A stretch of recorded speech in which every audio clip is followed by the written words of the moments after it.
Well, welcome back to part two of this amazing story, with Jeff Schmidt. And so we talked in the first part about the symptoms, the experience of having a heart attack, and actually some of the amazing sort of peripheral events that were happening around that, and how that was affecting you on many different levels. So I thought we perhaps then go into a bit more detail about the story Mm, behind what led up to the heart attack, and perhaps a bit more detail of the procedure that you had, because I think that within the mm. book really struck me is that, I mean, obviously, you're saying your own words, but from my perspective it was that I'm lying on the bed in the operating theatre, and they've just done a scan on my blood vessels and found one's blocked, and then tell you there and then, well, if you want, do you want to stent this vessel, Yeah. and there's a risk that you might die in the process, and you've got to make an instant decision in terms of So crazy. this thing. Yeah, I mean, it's crazy, and there's a superb drawing in the book that kind of depicts this situation, but which I'll leave you to describe. So Okay. yeah, so at what point in that process, was it much later? Was it in the middle of all these kind of awarenesses that you were having? And did you start to kind of unpick the story behind, well, actually, I realize now that, 10 years ago or 5 years ago, I was doing Mm, this. And then it made sense to me that actually that was snowballing as a problem from a, heart, lung, circulatory system point of view. So I have to remember, I think like a pharmacist. So it's like I'm immediately going into the mechanics and the physiology and what the data is and all that sort of stuff. And yeah. that's a really dangerous assumption to make. That actually most people don't think that way. Mm, It's more about the experience. So it's interesting from my perspective just to understand what the process was for you. yeah. So you're interested in when I started to realize some of these connections of how I ended up in that space. Yeah, yeah, Well, yeah. So it wasn't until much later. I think in hospital, and I think it really reflects so the book itself is organized in three sections. The first is trauma, the second is recovery, and then the third is renewal.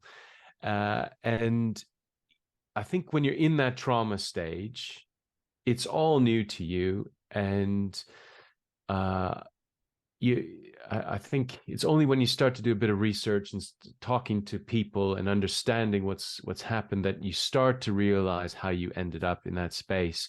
And I don't think I really fully started to piece together the reason why I was in there until I was in that sort of recovery and then that renewal phase. I think while you're in hospital, everything is so fresh and you're just observing.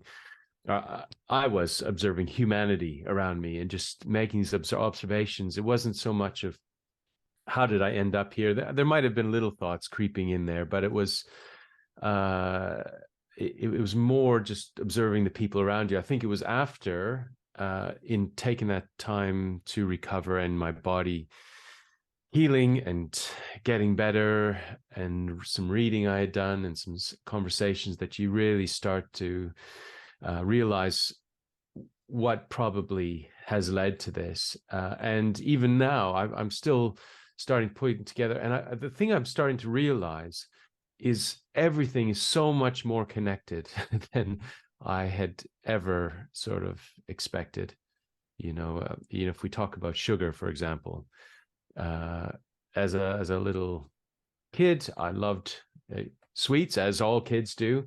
And I remember back in the good old 80s, just at break times, jumping on my bike and cycling down to the local corner store, buying a whole load of sweets, going back to school and with my friends, and we'd all sit there eating our chewing away on our sweets, and that those sorts of patterns have sort of come and gone, drinking fizzy drinks, and I always thought I was above being affected by that stuff because I was such a healthy person generally, just active and relatively optimistic, that those things wouldn't really interfere with me. And I remember when I married Anna, she's she's always sort of mentioned sugar, sugar, sugar, and that's the last thing I wanted to ever give up or to sort of not indulge in. And I thought I can give up other things or I can modify other things, but I didn't want to do that. But life took me down a trail of where sugar became a big contributing factor, and I'm now learning that is a huge factor in overall health. So there's that, and the endless intensity that I worked at, that's another big observation, and not giving your mind a chance to rest, and sort of the inflammation that happens as a result of the stress that you put on your body. It was all of those sorts of observations I started to realize later on in the journey. It was only until I had the angiogram, where you're lying in this really cold, it felt like a Soviet era bunker, just very crude, and you're lying under there. And there was that moment where they had gone in and they'd sent a little camera. You're lying on the table, fully aware, and you're looking at the screen, the same screen that the surgeon is or the consultant is working on. And then he just makes this proclamation. He says, "I found the problem. There's one little blockage in your sort of, I think it was one of the descending arteries in the heart." And he says, "Do you want a stent?" Just, yeah. What? And I found myself the stress of that situation, and I said, "Well, what does that mean?" And he said, and so he quickly explained, and I said, "Well, what if I don't get one done?" And he said, "Well, you might be all right, but you might find yourself back in here in a few weeks." And I thought, man, I don't want to go through this again, because you're feeling the full intensity of that, and then you make this decision because it sounds like the best one in the moment, and then he explains what's about to happen. He says, "So what we're going to do is we're going to insert this little coil in through your wrist," and the only incision they made was just this tiny little incision in there, and that's where they'd sent the tubes up with the cameras. I remember when he said, "So we're going to push it up through this little tube, and it'll get to the artery that we want it to. And then there's a balloon inside that we will inflate, and it will expand. But at that point, we block that artery totally, and you will feel like you're having a heart attack again." And, that no one wants to go back to that space. When I talked about this 1,000 cords just cinching away, it was terrifying. And yet you're sitting under these bright lights in this moment, you're having to make this decision and not wanting to do that again. So I said, yes. And I remember him putting it up into me, and you feel it sort of going in a few different places. And then when it gets there, he says, "You're about to feel that heart attack feeling again." And sure enough, you just feel it, everything tightening up, and what's happening by this point. You've been told enough that artery is being blocked, and you just feel the pressure. And I just remember my fist, on the other hand, just clenching really tightly, and my eyes squeezing closed. And again, my body started to shake in fear. Yeah. And then 10 seconds later, just relieved, and it was done. Yeah. Wow. Yeah. It must have been massive relief, because I think it's the anticipation of that as well. And it's interesting. I went for my checkup. I read the book, and I said, right, I need to book an appointment, and you have to go through the GP. And he said that before this technology was available, then he would often, as a GP, see patients that have gone into hospital, and effectively the heart tissue would die because they had no way of kind of dealing with this. And so technology has come on to do this as a sort of almost like a routine operation. I don't know how many they do a day, but I suspect quite a lot. And wow, how fantastic that what was you know, really dangerous situation now can be transformed. And Mm. so presumably you have to go back now every so often just to have a checkup, or Yeah. what happens post event? So they found that my aorta was slightly distended, and so they want to keep an eye on that. Right. So it'll be about every year, and assuming that those measurements don't change, then they'll move that slightly further apart. Gladly now they feel like everything's under control and going well. So they've been very happy with my recovery, which is a great feeling to have. Yeah, amazing. Well Yeah, done. yeah. And presumably, so you get back into the ward. I mean, I'll find the picture with you in the theatre with all these kind of these monitors around you. I presume you got back onto the ward. How it is? It's a double page spread, this one. So That's right. Yeah. how long did that take you to do, by the way? Oh, that's a good question. So that one obviously wasn't done in situ. So a lot of the drawings in that book are done sort of live on location. So that one I had to do pretty well from memory. But it depends. Some of them have a lot more detail, some of them have less detail. So something like that would probably take me a couple of hours to do. Yeah. And did you feel, I mean, does it feel like a release to kind of get that out on paper and stuff? Or is it kind of like a therapy for you?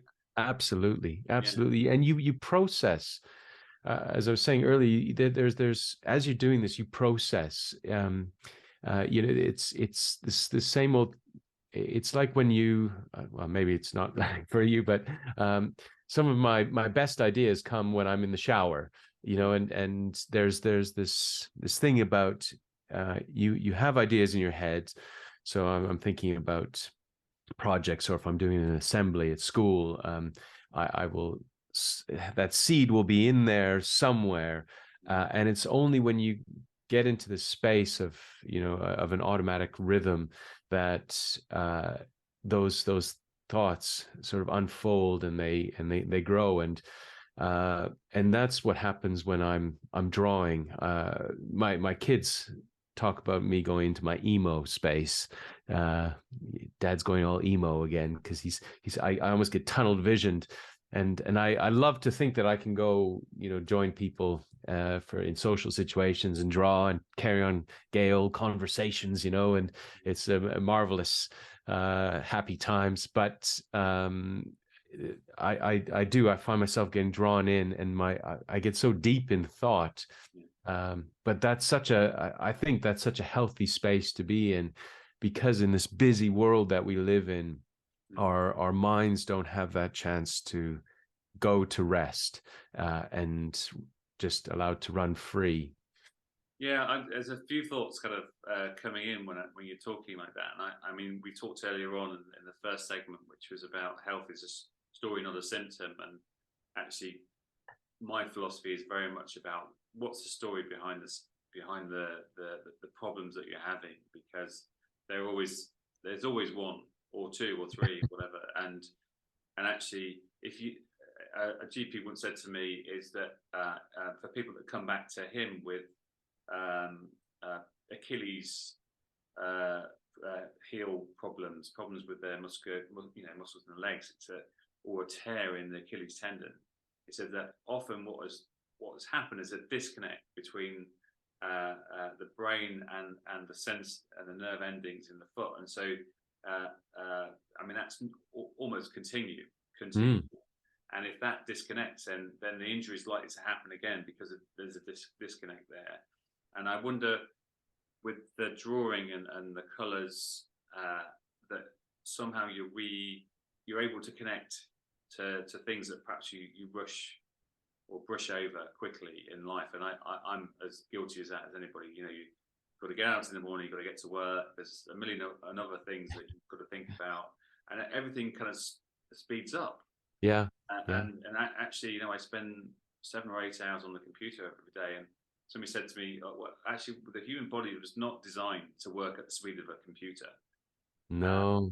And yet we're trying to keep up with it. And now, you know, when I first started work, we had no computers. I mean, it sounds funny because my son would take the mickey out of me for coming out with this story again. Yeah. But no computers. We had one telephone for the whole research lab, which was 12 people. So whoever was closest took the phone and took a message.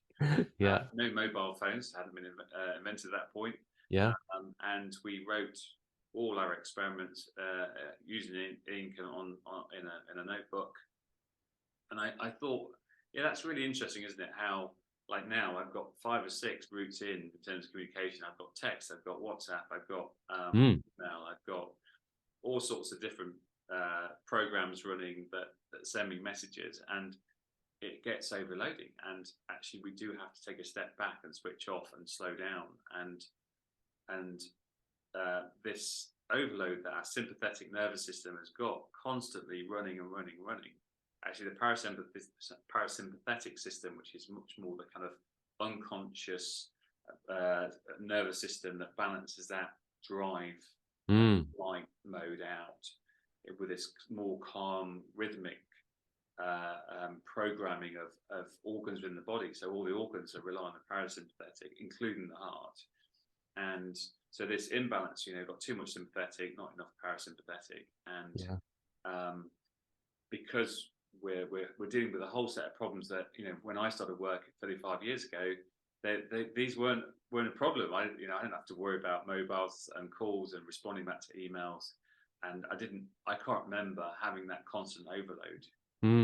Whereas now I think there is a constant overload, and I think we have to learn new ways to kind of manage that and actually put that into compartments. So you have the time to draw and paint, or you have the time just to sit and do nothing, just for a bit, to allow things to settle and to, actually, I missed that feeling, that emotion that I rushed over because I was rushing, you know, and actually that's an important emotion. And so a cardiologist once said to me that actually I'd perform open heart psychology as well as open heart surgery. And because there is a sort of isolation that comes with this type of patient, and I don't see that with you, by the way, but it was interesting. You said that the recovery, and I think there's some data now that shows that if your environment is supporting and loving and kind and stable, then your recovery from heart attack and stroke is much faster and much more prolonged than a person that doesn't have that stability, doesn't have that loving relationship, doesn't have that stable relationship. And I think that's really quite telling. And I would like to bet that it's not just heart attack and stroke, that it's probably cancer outcomes, it's probably bowel conditions, it's probably all sorts of different other, you know, autoimmune problems. Is that a lot of this is isolation, lack of touch and caring and love, and that's, you know, that was a trial that showed that there was a connection. But I think in general there are not very many research trials that show that that's important. We're starting to get that with diet and nutrition. You know, you're talking about. I'm interested to go into a bit more detail about your connection to sugar as a sort of comfort. I also come from you know, the realms where, you know, we had sugar sandwiches, white bread, you know, as a staple, and you know, and sugar, you know, sugary drinks, pop was a thing that we had all crates of these huge bottles of pop. The pop man would come around once a week with all these things, and I'm sure that has an impact, as it, you know, it's still having now in terms of sugar intake and what have you. But we're just more aware of it. I'm not sure behaviour has changed. So you did tell me, we had a conversation before this podcast about your realization with sugar. So I think that's kind of relevant for the story behind the symptom. Yeah, yeah. I just one other thought that you had while you were talking there. I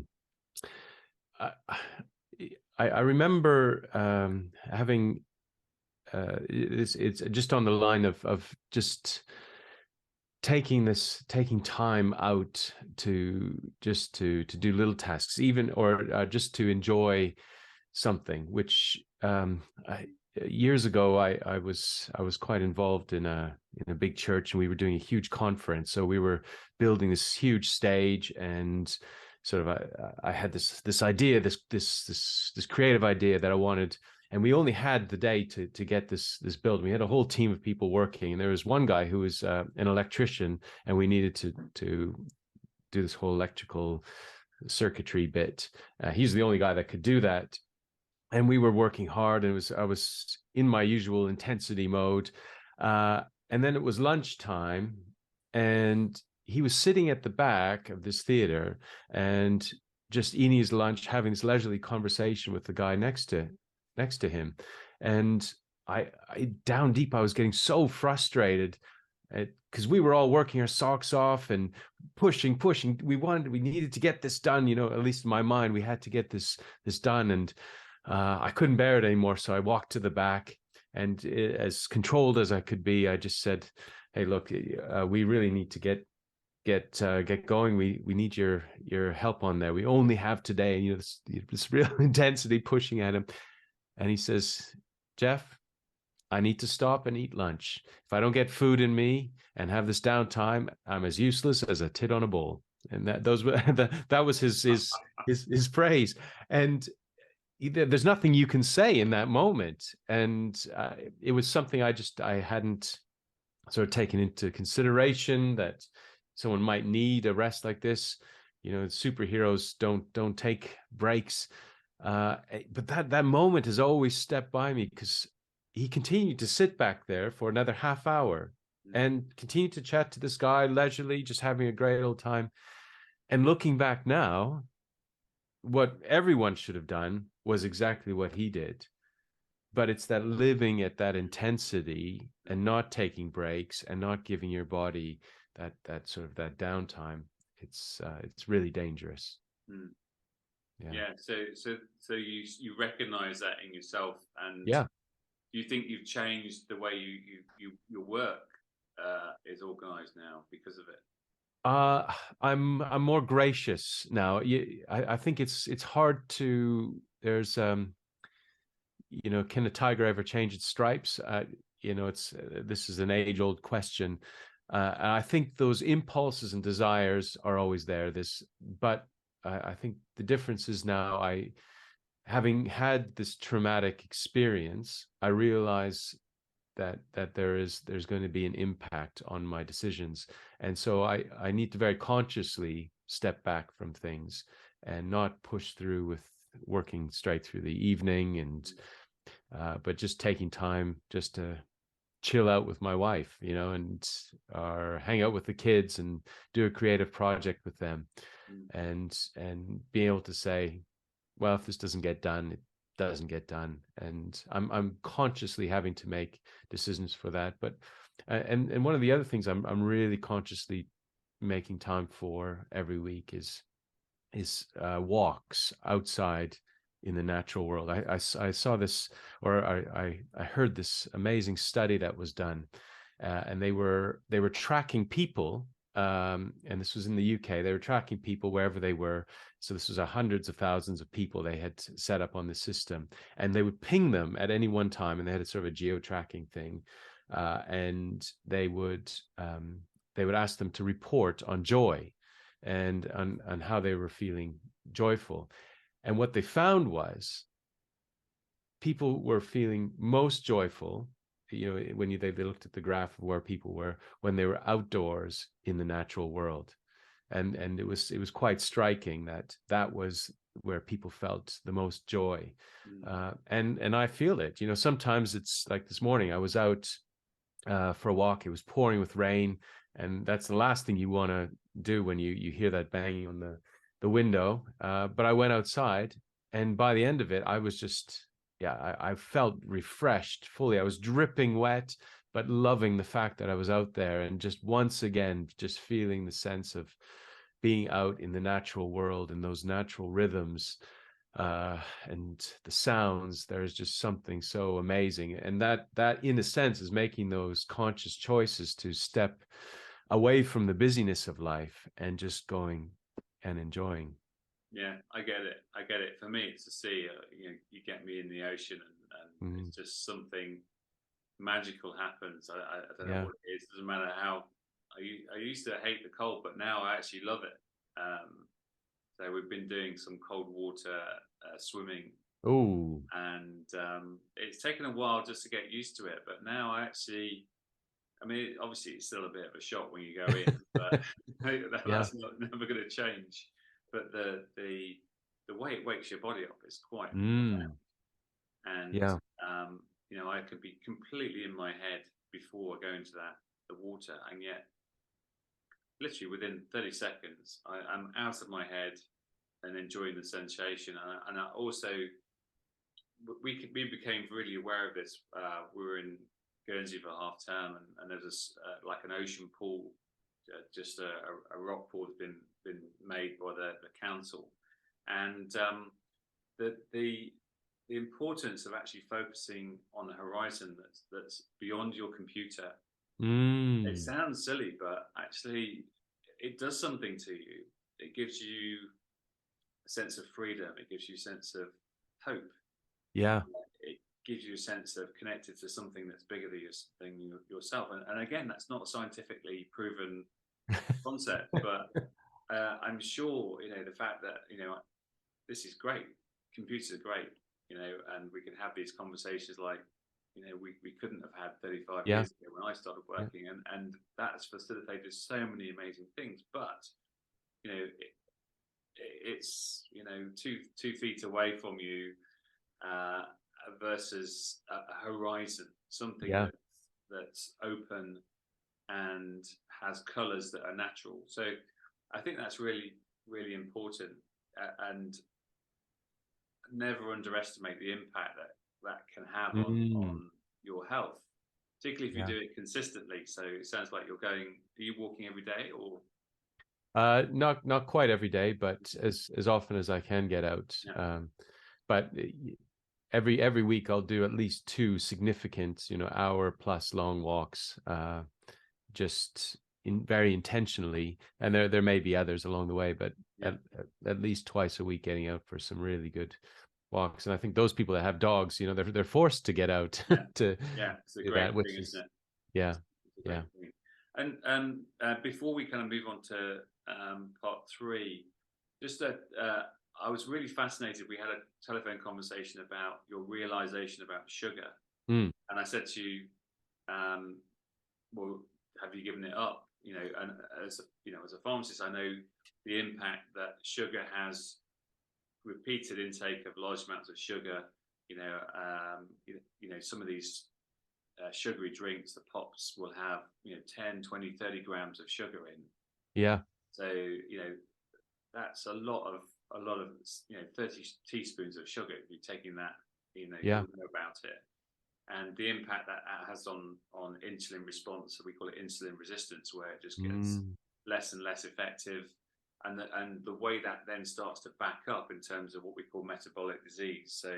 So that the organs around the midriff, if you like, so that pancreas obviously relating to sugar, but it's the liver as well, and the way that the liver processes fat. So this whole condition then backs up, if you like, from sugar. It moves on to fat metabolism, and then the accumulation of bad fats, along with the fact that sugar is a pro-inflammatory, so it causes inflammation, probably causes inflammation within the blood vessels as well as organs, mm, digestive system, and that then leads on to immune response, which then can cause blockage of the artery, calcification, which is where you get that hardening inside the blockage itself. mm, And so that yes, those are that is a process that you walk along if you're having a regular Coca-Cola. mm. I say to my nephews and nieces and stuff, because they'll have 3 pints of it. We're sitting down for lunch, and they've had 3 pints of Coca-Cola. I said, well, you realize how much sugar you're taking in, says the man that used to have sugar sandwiches Yeah. for lunch. So it's not from my ivory tower, it's from experience, and I wonder what damage I did because of that. Yeah. But yeah, so I thought that the story about you giving up sugar because of the realization and the impact of that was quite telling. Yeah. Well, yeah, I mean, sugar has been this big sort of part of my life, and it was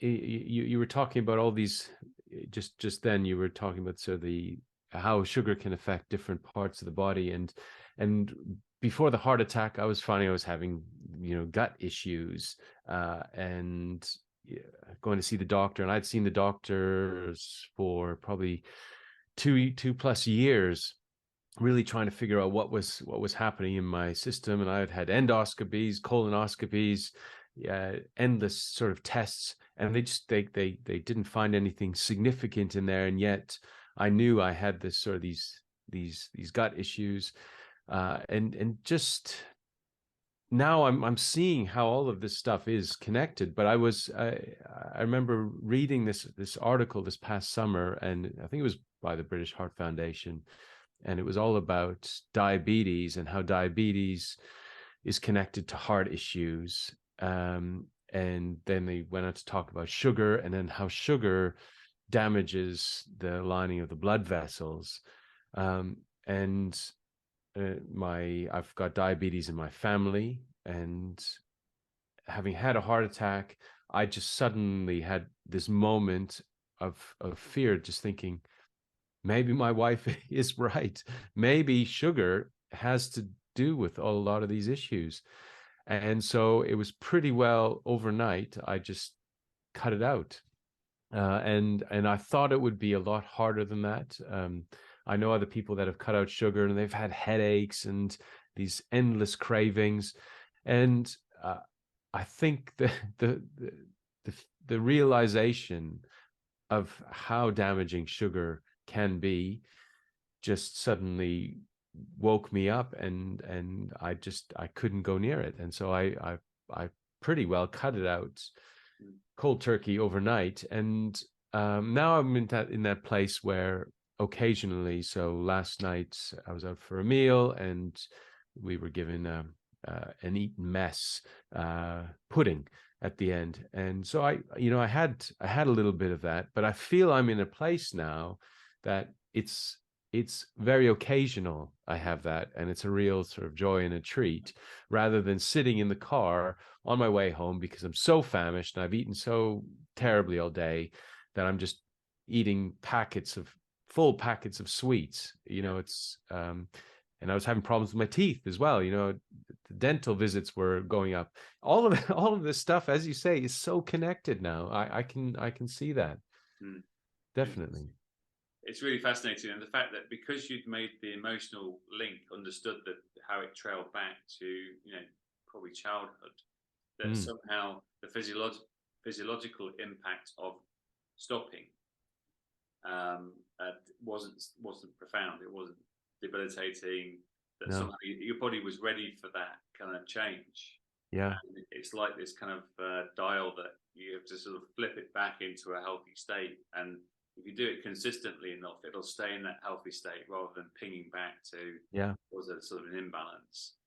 And for me, it's interesting. Again, I read the book. I was kind of like, and we had the conversation. I was thinking, crikey, sometimes if I'm emotionally distressed, or I'm worrying about something, then biscuits are a thing for me. And I used to be the biscuit monitor at school, and we were allowed to eat the broken biscuits, and somehow a few more biscuits got broken than perhaps they should have done. And so that association for me was very kind of raw, and right down to primary, junior school. I remember the cupboard. I remember the box. It's so intense. And so And actually, since that time, I'm not what I call binging on Yeah. biscuits. I'll have one or two, but I'll stop myself. It doesn't stop me from having a dessert or whatever it is, and just thinking, well, okay, it's a consistent. If you're taking sugar in consistently every day in large amounts, Yeah. that will do some damage, and it's like the impact. I mean, we'll talk about sort of tips to reduce cardiovascular risk from a practical lifestyle perspective, but also from a nutrition perspective. Perhaps we'll get into some talks about some discussion about drugs that perhaps you're having to take and the impacts of those next. But I think that the impact of diet and nutrition on all disease risk it has been underplayed for years, and we're just starting to understand the impacts of processed fats, processed foods, carbohydrates, complex carbohydrates, and sugar. And I think that as we're starting to learn that, we've got to retrain ourselves, and we've got to retrain our kids to understand the reaction that foods are having on their body. So we all know that kids go crazy when they've had sweets, and particularly ones that have got colours in. Yeah. And so it's actually discussing with them, well, how did that make you feel? With our son now, he's very controlled about how many he has. He knows when to stop. He knows, he still enjoys sweets, and if we go to the movies, he likes the red stringy ones. I don't know what they're called, but he still enjoys them, and I think that's really important. But I think it's that kind of he's very sensitive about what he's taking in, how much he's taking in, why he's doing something as well. So I think that's something that kids are really instinctively good at, but we just need to bring their awareness to it. But if we're doing stuff like eating lots of biscuits and sugar, then they'll watch that and think, well, that's okay. So I see it as my responsibility now to kind of control my biscuit craving to the point that's healthy, not reactive where it's controlling me. So I think that that realization that you had, I think, will have a massive impact further down the line. As your body readjusts, as your insulin response will get better. The way you process fats in the liver will get better. Your digestion will get better because sugar disrupts the microbiome in the stomach. So that's my pet topic at the moment, microbiome. So so we'll stop here, and then we'll have a little bit of pause, and then we'll come back for and I wanted to explore a bit more about mind and body healing, actually, because I think that's part of your book and what you've been doing actually since. So looking forward to that discussion.